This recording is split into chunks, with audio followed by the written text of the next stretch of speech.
Guys, ayan yung palay oh. Bagong tanim. May siguro mga ilang sambon. 15 days na yan nakatanim or sambuan. Ayan guys oh. Yan na lang ang aming bukere. Tignan nyo naman oh. Bahay na yan oh. Kaya wala nang bukere. Ayun yung floating. Wala nang bukere dito. Ayun yung floating. Floating.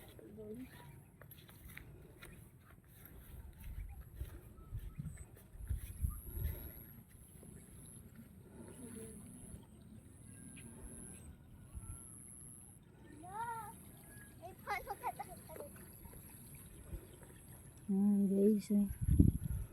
Ayun, nagsusabog ng pataba oh.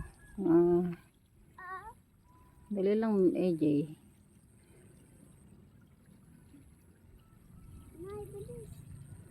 Sige, punta ka na doon.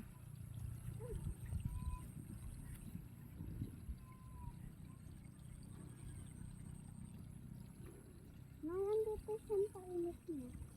Nay. Nandito sa painit siyang painit. Tapos pizza. Ayan guys, so nagsasabog siya ng pataba. Pinapatabaan niya na itong palay. Ayan.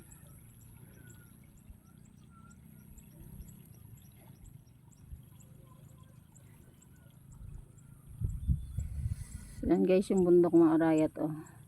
Natatabunan pa siya ng mga ulap. Ibig sabihin uulan pa. Malulam eh. Sabi ng matatanda, pag daw yan natabunan mga ulap, uulan. Yan, bundok ng Arayat yan. Tanaw mo dito ang bundok ng Arayat. Nakapunta na ako sa Arayat. Nakita ko kulay. Yan guys, yung mga bahayan. Dating palayan yan. Ngayon bahayan na. Kaya may kubo dun. after 5 years, lahat na yan bahayan na.